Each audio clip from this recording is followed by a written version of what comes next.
Good evening. Today is February 4th. Just to reiterate, in summary, this is just a read-along for personal growth, personal studies in regards to leftist articles. We had one on Wednesday because there were so many released this week. There's so much happening as usual. And the PSL Liberation News .org articles have been coming in hot. So I read some on Wednesday, but yeah. So this is just a read-along for my personal journey, growth, studies into socialism and communism, as well as sharing with people that would like to read along, ask questions, and get involved. As I've mentioned before as well, you can check in the description. There's a link for Liberation News if you'd like to read along or donate to Liberation News or PSL. I'm doing this on my own voluntarily. There's no need to donate to myself unless you'd like to. As I have in the prompt on the bottom, there's no ads here, just Leftist Read-Along. Cool. All right, let's go move on to the articles.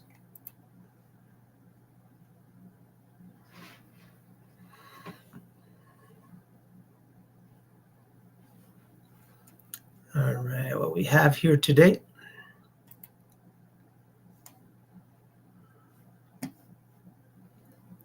Cool. So last Wednesday, left off on the Claudia de la Cruz, Carina Garcia Socialist presidential campaign holds kickoff in Newark, New Jersey. I believe that's where I left off.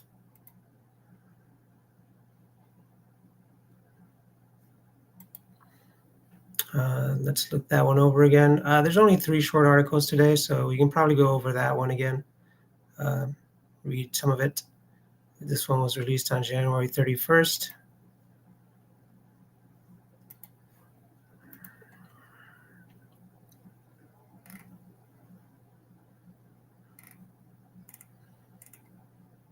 Okay, it's a 2-minute read. It's pretty short. Claudia de la Cruz, Carolina Garcia Socialist Presidential Campaign holds kickoff event in Newark, New Jersey. Posted by Liberation Staff, January 31st, 2024. And here, if you click on the link to Liberation News, in the article, there's a link to the actual event if you'd like to watch the full stream. And here we go. Supporters of Claudia de la Cruz, Carolina Garcia 2024 Socialist Presidential Ticket gathered in Newark, New Jersey on January 21st for the kickoff in-person campaign event. Longtime activists spoke about Claudia and Carolina's record of commitment to people's movement before the candidates themselves took the stage, followed by a cultural event featuring singer-songwriter Carsey Blanton. Hope I didn't butcher that name.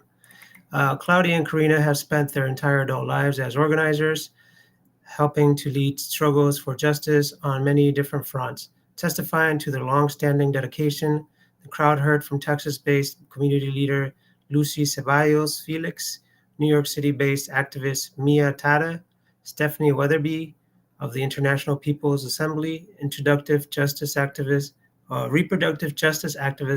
Juana Lopez, pro-Palestinian Harvard student leader Amari Butler, United Educators of San Francisco's Vice President of Substitutes Nathalia Rizzi, author and host of Black Power Media Dr. Jared Ball, Nesreen Muntasser of Mamas for Palestine, and Tricontinental Institute for Social Research Executive Director Vijay Prashad. All right, Eugene Poirier, a member of the Party for Socialism and Liberation Central Committee, spoke about why the PSL decided to run the Claudia Carolina 2024 ticket in the presidential election. We need someone who is tough and isn't afraid of a big fight. That's Claudia and Carolina. And all right, this is what the Claudia and Carolina Twitter thread has posted here. So if you want to follow them on Twitter, or formerly Twitter, now known as X, you can click on this link on the article and follow Vote Socialist 24. Again, you can follow them at Vote Socialist 24. And let's see. I'm not going to play this. You can feel free to play it yourselves. The next one in the paragraph, Claudia's speech underscored the importance of building a political force that represents the interests of the people and its independence from the tiny class of millionaires and billionaires to dominate society. She told the crowd, the U.S. empire is not the people's political project. Capitalism, be it in the United States or anywhere in the world, it's not a project of the working class. Claudia continued, it is Wall Street, it is the bankers, the Federal Reserve, the Pentagon, it's every politician in Congress. Their political project is a ruling class project. This campaign is about uprooting a system that has hurt us enough that we are unwilling to allow to continue. On her Twitter page for Vote Socialist 24, she posted, in quotes, we must not reserve our anger, frustration, or disgust at the ruling class because they are our enemy. Yep. Mm-hmm. There's a link to her X post right there as well. Appealing to people to volunteer, Carolina Garcia spoke to the campaign's focus on building a fighting movement that can stand up for our rights beyond just the election cycle, she said. What we have to offer in this campaign is the opportunity to contribute to a movement, to have a community of dedicated, organized fighters of the working class. That's what excites me about this campaign. All right, and on the X thread at Vote Socialist 24, Karina posted, we are here to unite the people to overturn this dictatorship of the rich.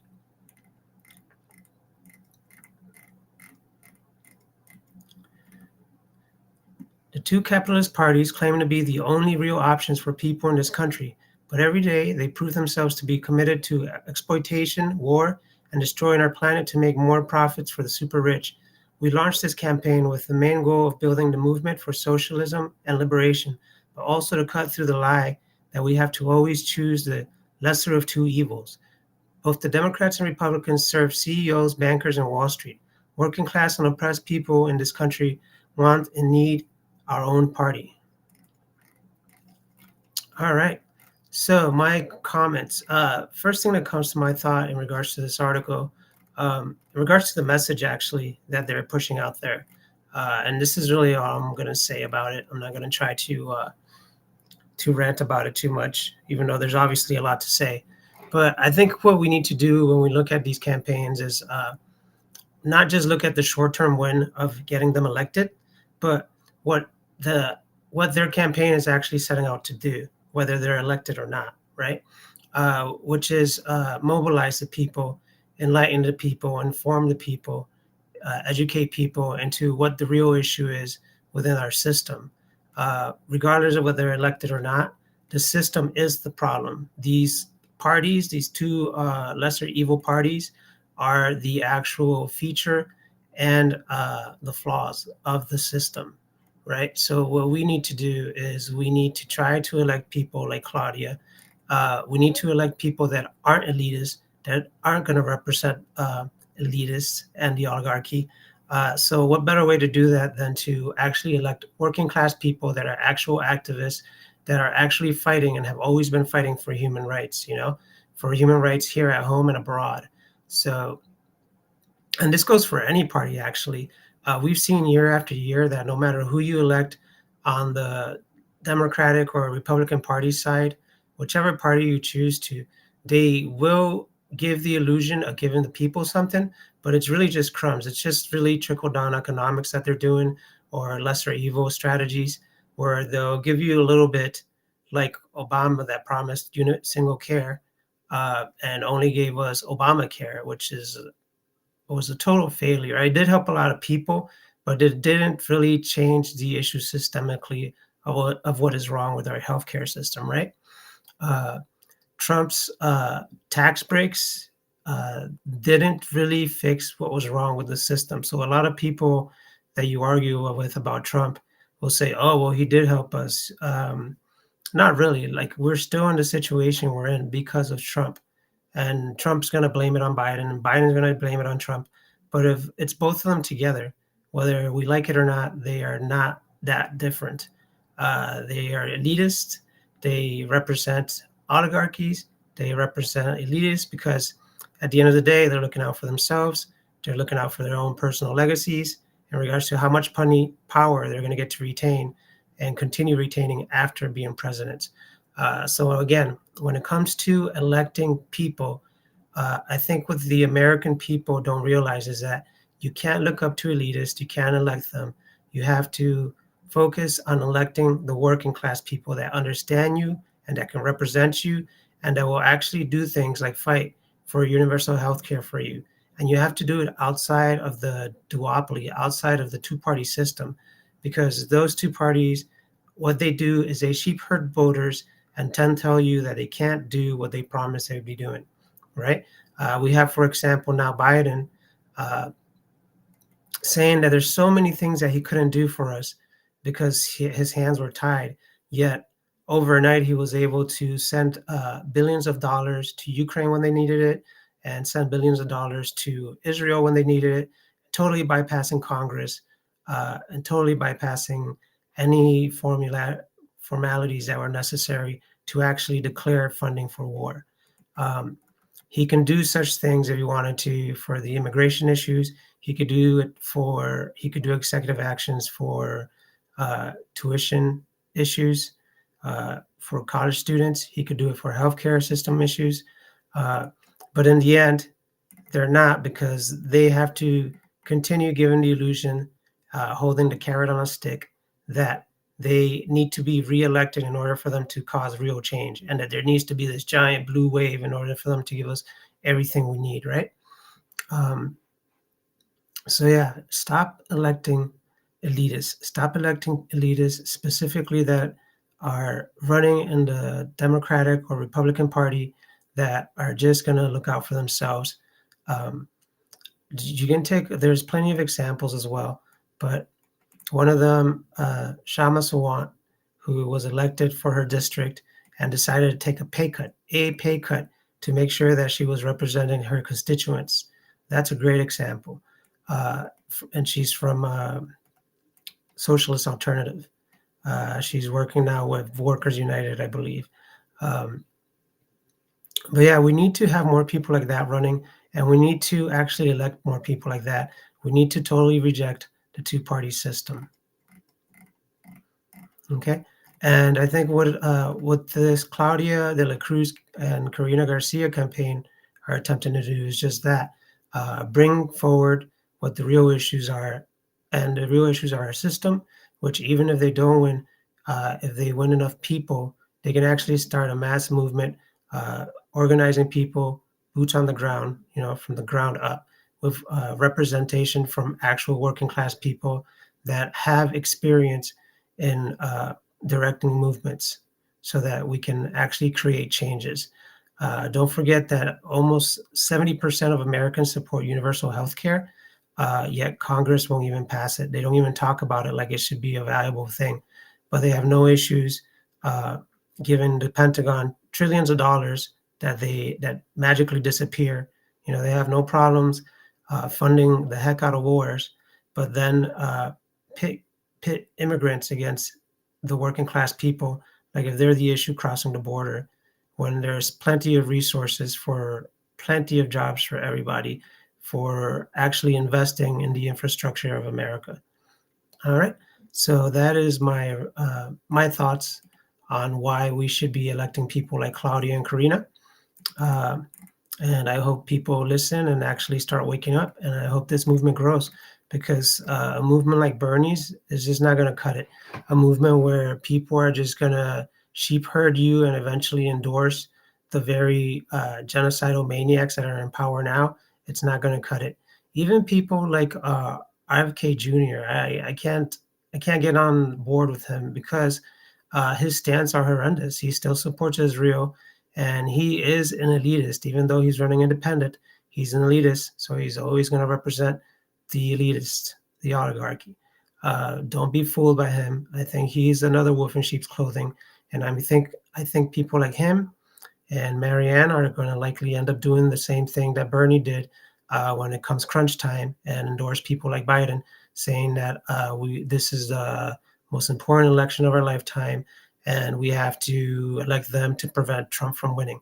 When in reality, what we have to do is stick to our guns and represent ourselves, elect ourselves, and go out and be activists for ourselves.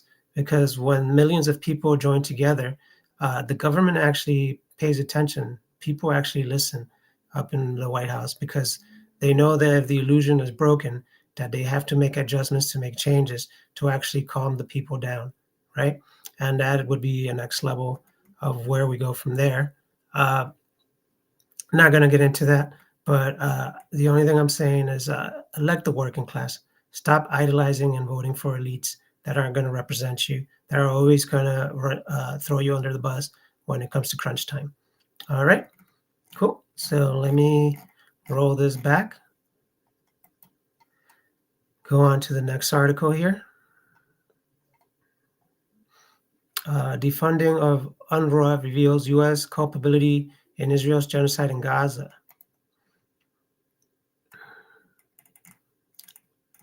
Going to take a quick sip here.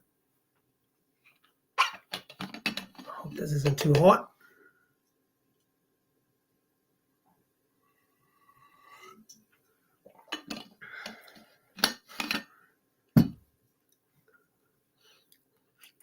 All right. Again, the article is called Defunding of UNRWA, UNRWA reveals U.S. culpability in Israel's genocide in Gaza. This one was written by Samina Rahman, February 2nd, 2024. It's about a 4-minute read. A picture here worth more than 1,000 words, worth 75 years of words. You have to look at this picture. We have to be thankful, but also understand that this could be us. It's not us, right?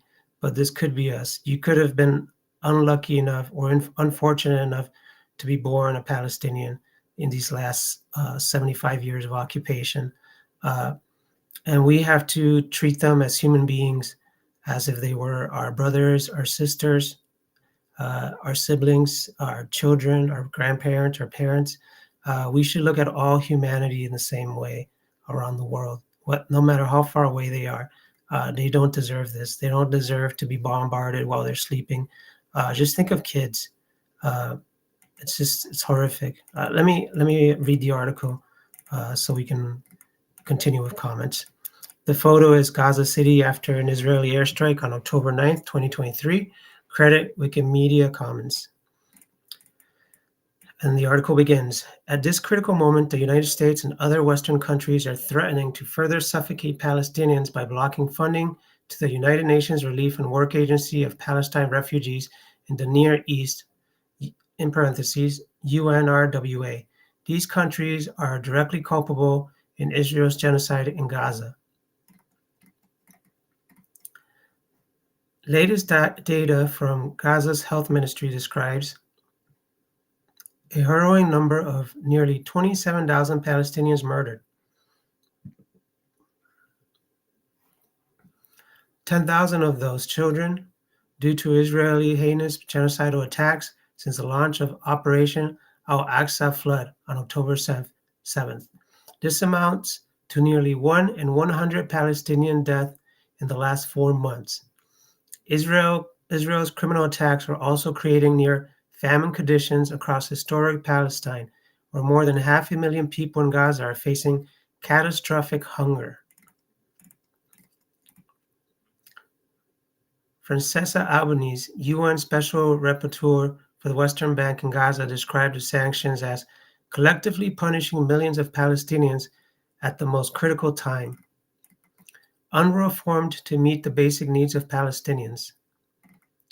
UNRWA was formed on December 8, 1949 by the UN General Assembly after the 1948 Nakba, where 700,000 Palestinians were expelled from their land after the creation of Israel. It was created specifically to support the dispossessed and became a permanent agency since Israel refused the right of Palestinians to return and continued its agenda of systemic expulsion. Though UN agencies and NGOs are often rightfully criticized by many Palestinians for aiming to depoliticize their struggle, UNRWA nonetheless offers crucial services to refugees in the absence of critical infrastructure and services. UNRWA serves Palestinians in Gaza, the West Bank, Syria, Lebanon, and Jordan, effectively meeting the needs of nearly 6 million registered refugees through schools, primary health centers, and other social services. In 2021, near 500,000 children were enrolled in UNRWA schools and 1.7 million people received critical humanitarian aid. UNRWA was also the largest employer in Gaza, employing more than 13,000 mostly Palestinians across the Strip.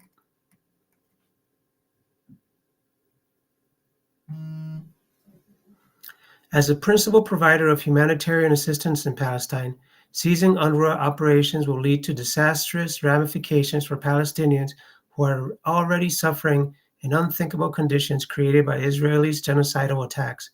This is a fact well understood by right-wing Israeli officials like Netanyahu, who have long championed the closure of this agency.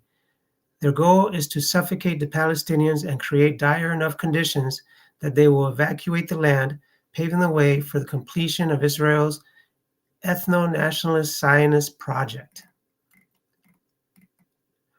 Haitham Abdul, a leader of the Popular Front for the Liberation of Palestine, has stated that the attacks against UNRWA are due to its acting as witness for Palestinian refugee crisis.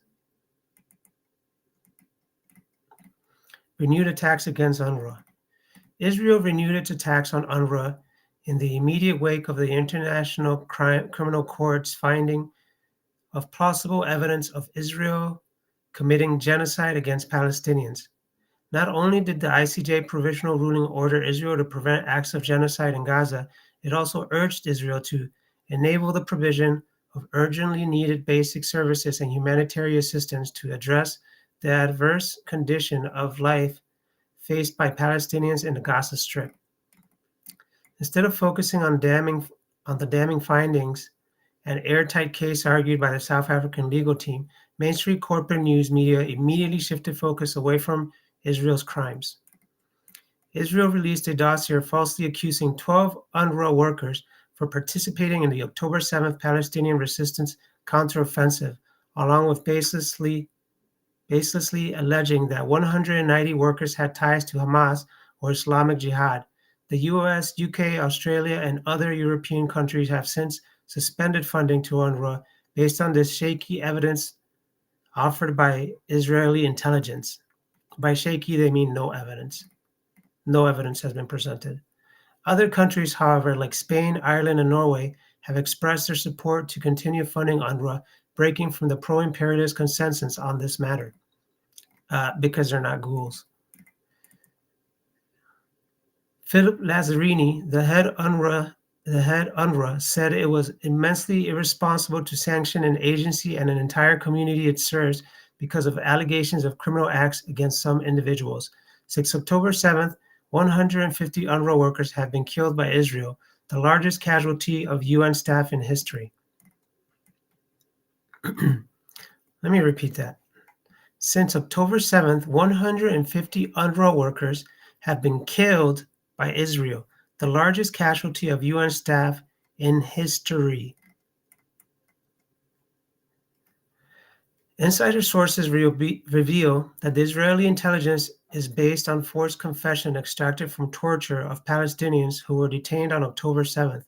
This means that not only have these countries been directly complicit by continuing to fund Israel, they are now actively denying millions of Palestinians food and basic humanitarian assistance, just because Israel said so, while ignoring irrefutable evidence of genocide. While the Biden administration has dragged its feet in condemning Israeli atrocities, it was shamelessly quick to collectively punish Palestinians. Israel has a dark record of targeting aid workers on false claims of ties to the Palestinian resistance. Even in 2016, the UN raised alarms about Israel's treatment of prisoners that amount to torture. Thus, it is clear that Israel is pulling out all stops to distract the world from its acts of genocide, and the Western countries are helping Israel with it. This is a US-Israeli genocide. The current condition in Palestine have been described as one of the worst man-made catastrophes with unparalleled levels of suffering. Not only has Israel launched an inhumane level of bombardment and imprisonment of a people under siege for over 70 years, it is actively preventing the passage of humanitarian aid to reach them. Defunding UNRWA will only further this devastation, and it reveals the active role in which the United States and other Western governments are playing in Israel's genocide. It is clear that these governments will only carry out its own interests, even in the face of evidence of genocide. This is why we cannot rely on our government to end this slaughter.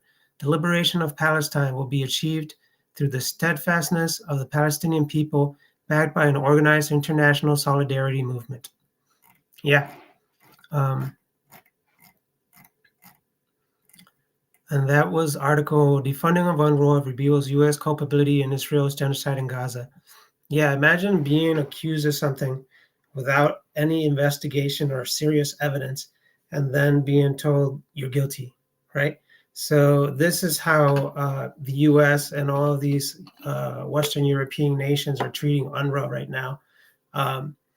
They are defunding them, which is already bad enough that you're bombarding all these people and they're not getting all the medical aid they need, but you're defunding the only organization that actually goes in there and helps them medically and with social programs that they require to survive. So what else could that be other than a genocide, right? There was one more thing I was meaning to mention in regards to that with Gaza.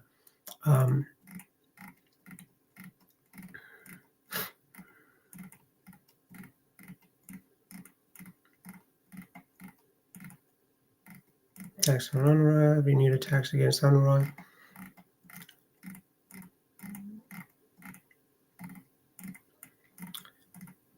Yeah, in regards to all those nations that are defunding UNRWA, they're complicit in the genocide, whether it's U.S. or any other nation. If they're not helping UNRWA, uh, they're helping genocide. They're literally helping Israel's Zionist movement to wipe out Gaza, wipe out Palestinians, and expel them from their lands.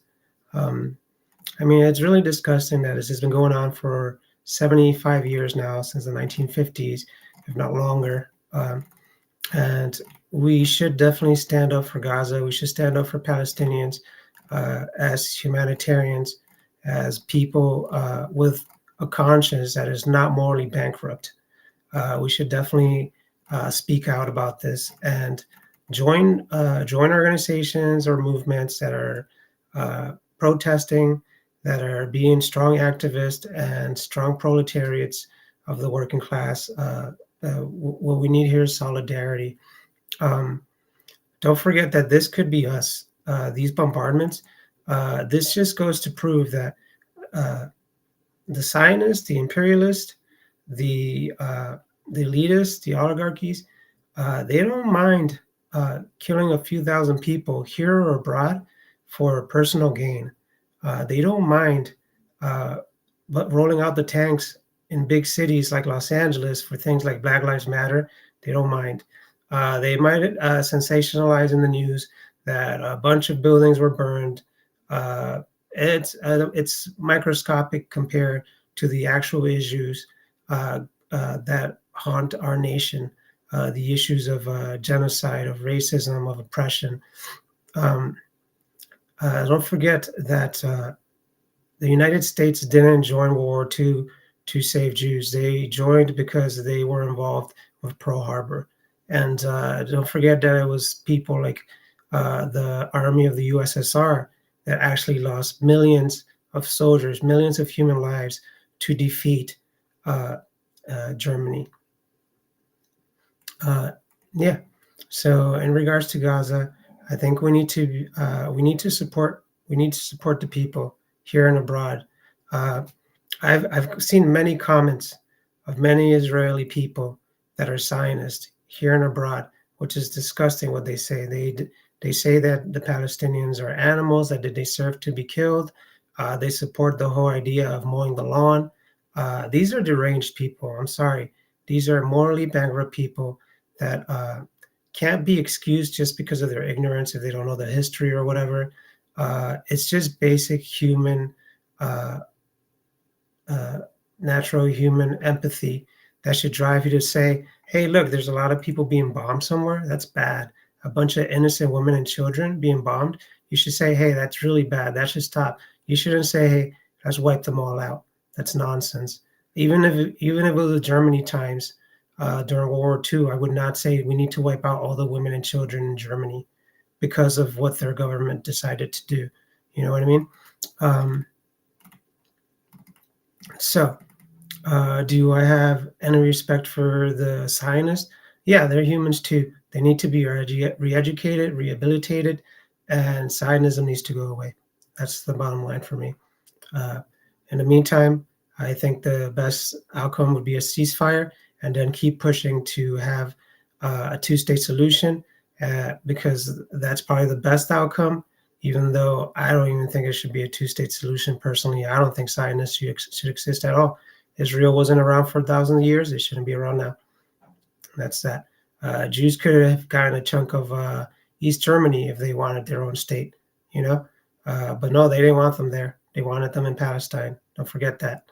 And they wanted them for a reason, not to give them their state, but to give them literally a military base like the IDF to control and destabilize the Middle East for personal gain, for imperialism. All right. So that is that article. Let's go back here.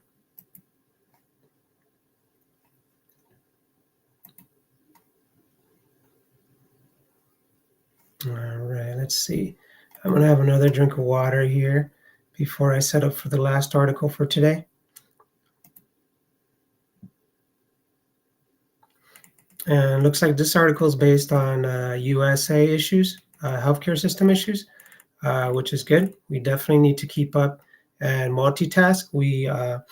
I know there's really no such thing as multitasking. When you split your focus, you are actually losing your ability to focus uh, efficiently on one issue, right? So if you're multitasking, you're splitting your brain between two issues, which means you're giving those issues around 50% of your abilities for both of them.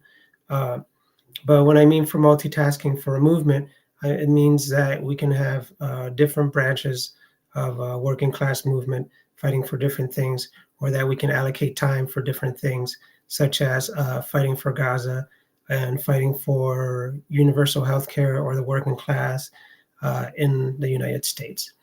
Okay, let me take a sip again.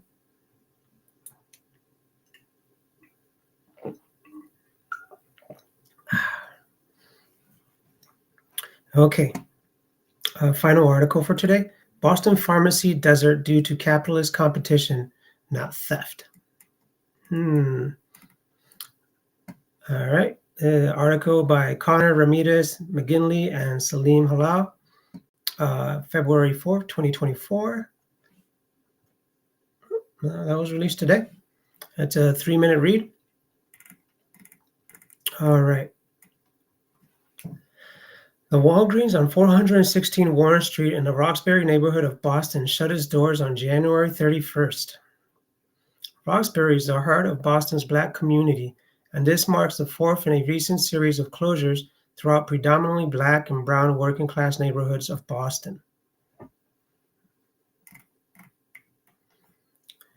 The nearest pharmacy are more than a 20-minute walk away, too far for elders and many disabled community members.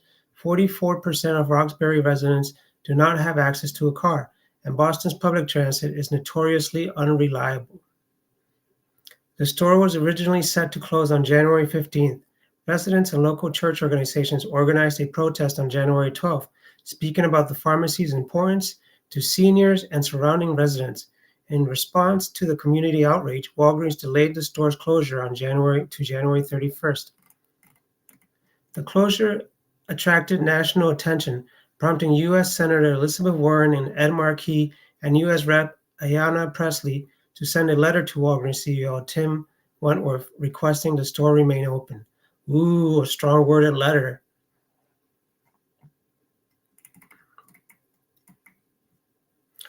Pharmacy deserts, a feature, not a bug of capitalism.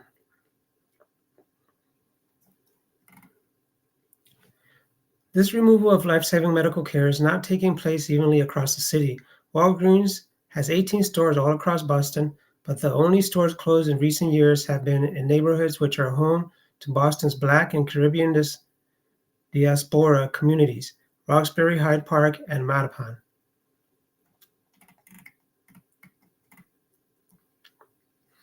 When many pharmacies close in the same area, it's called a pharmacy desert, a section of the city with little to no direct access to essentials like diapers, baby formula, and pharmaceuticals. This racist dynamic is a fundamental feature of capitalism. All over the United States, pharmaceutical companies are closing their doors in working-class neighborhoods in Houston, San Francisco, Seattle, Tallahassee, Florida, Des Moines, Iowa, and more. A 2022 study found 670 pharmacy deserts in the 4 largest cities in the U.S., New York City, Los Angeles, Chicago, and Houston, 667 of which were in nationally oppressed neighborhoods. Under capitalism, working class and oppressed communities have no say over what it is built in their neighborhoods, rather than the people of Roxbury deciding the fate of the pharmacies and other essential services in their neighborhoods. That privilege is given to the capitalist owners of Walgreens and other companies to prioritize their profits over the health of millions of people across the country. Let me read that again. Rather than the people of Roxbury deciding the fate of the pharmacies and other essential services in their neighborhoods, that privilege is given to the capitalist owners of Walgreens and other companies who prioritize their profit over the health of millions of people across the country. This is a quick picture here of Walgreens shutting down, says store closing. The Walgreens on 416 Warren Street in Roxbury, Boston. It's a picture by Liberation. This is a stark contrast with the model of socialist Cuba, where residents are organized into neighborhood committees who have a real say in the development of their communities. And the immense wealth of the U.S. was in the hands of the working class. If the immense wealth of the U.S. was in the hands of the working class, it would be trivial to dramatically expand access to medication and health care in the neighborhoods. Dispelling the myth of a shoplifting epidemic. Target and other retail stores have spun a narrative that their stores are closing due to the overwhelming cost of theft.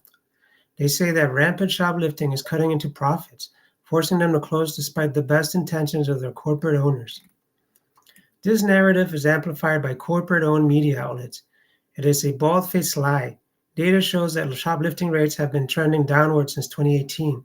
The racist myth of a shoplifting epidemic is nothing more than an excuse for increased police repression in oppressed neighborhoods. The real reason Walgreens, CVS, Rite Aid, and other drugstore chains are closing in record numbers is competition. After forcing thousands of independent pharmacies out of business, retail pharmacies are now unable to compete with the cheaper household goods offered by monopolies like Amazon, Walmart, and Dollar General. As a result, Rite Aid filed for bankruptcy in October 2023, while CVS and Walgreens attempted to move away from storefront pharmacies and into the primary healthcare sector. This is simply capitalism at work.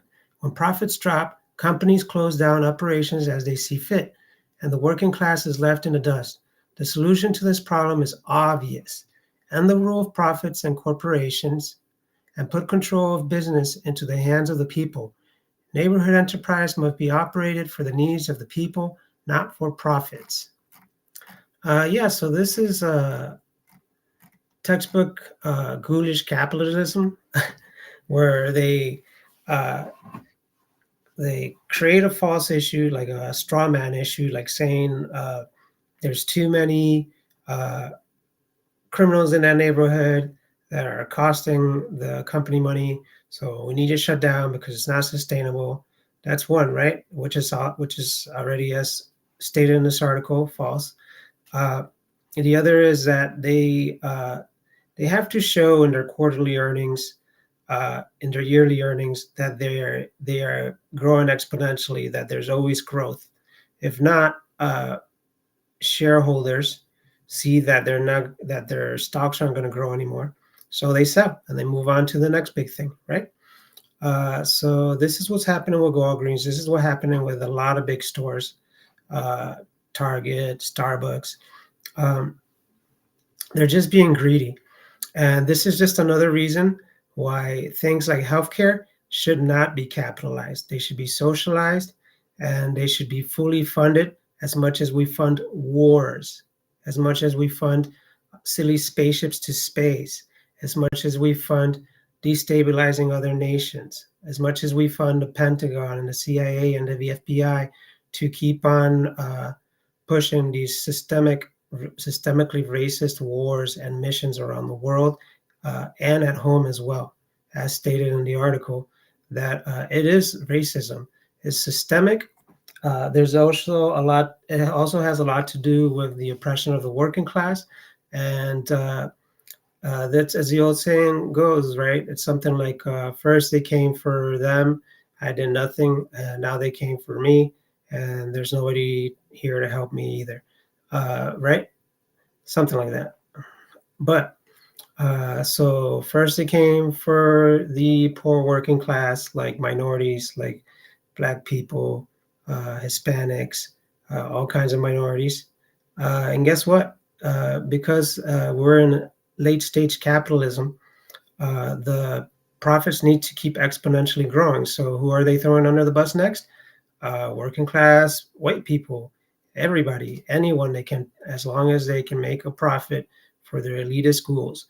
Don't forget as well that a big portion of the stock market is owned by elitists.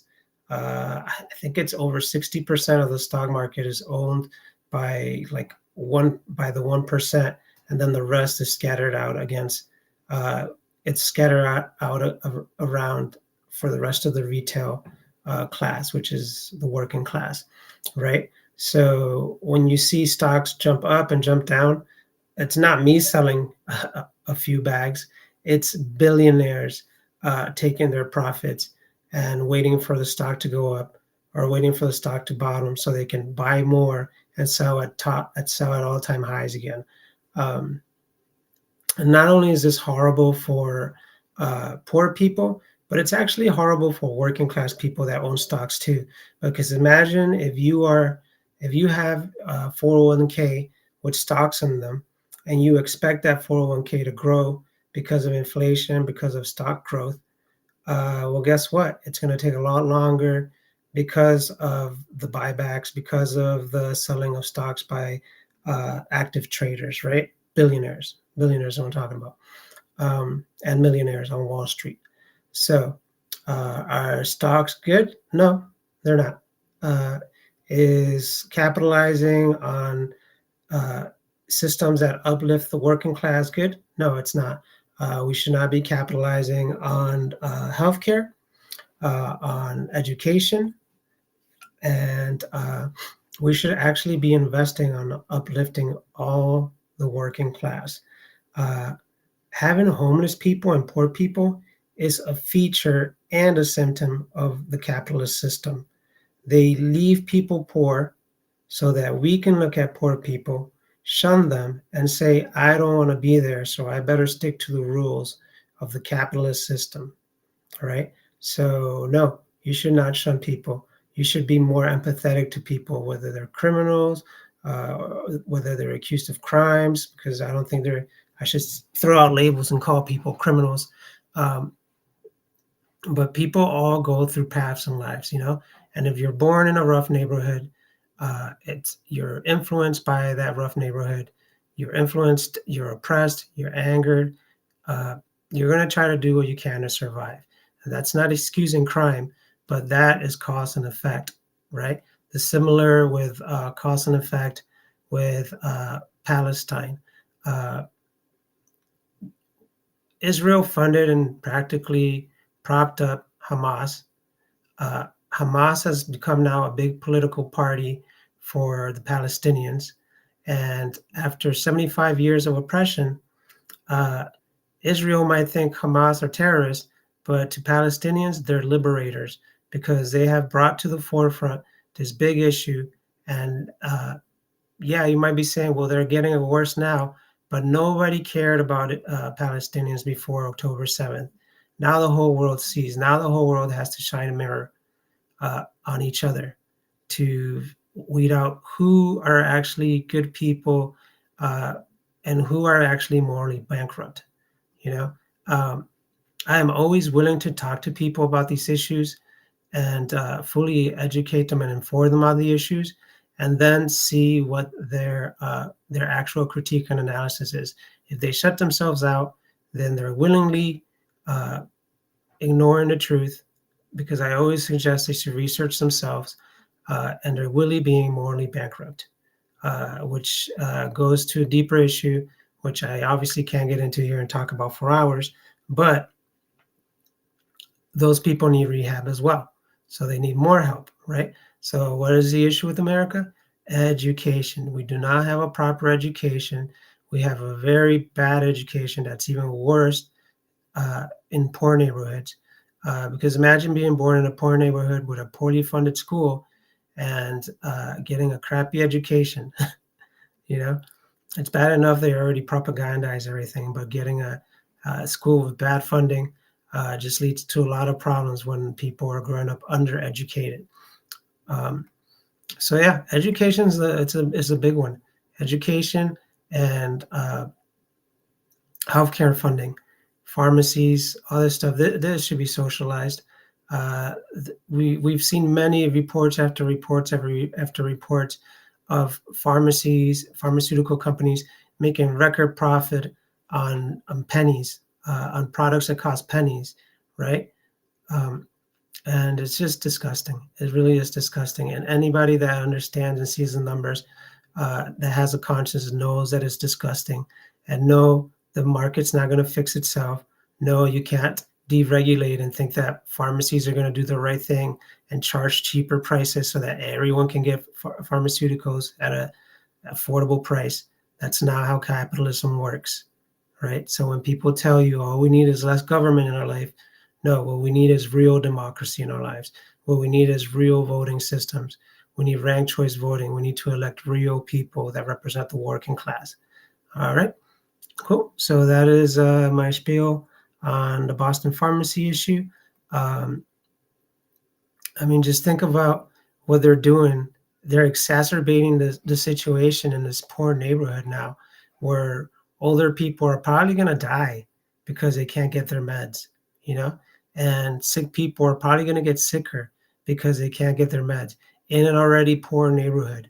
So you're just like putting more obstacles on these people's path for their life success, as opposed to what a good socialist system would do, which is equally educate everybody, give everybody a minimal standard of living, housing, and food, which I think we deserve. Everybody does. We are in the richest nation in the world, in the most advanced civilization in history, in human history. We have excess of resources. It's time.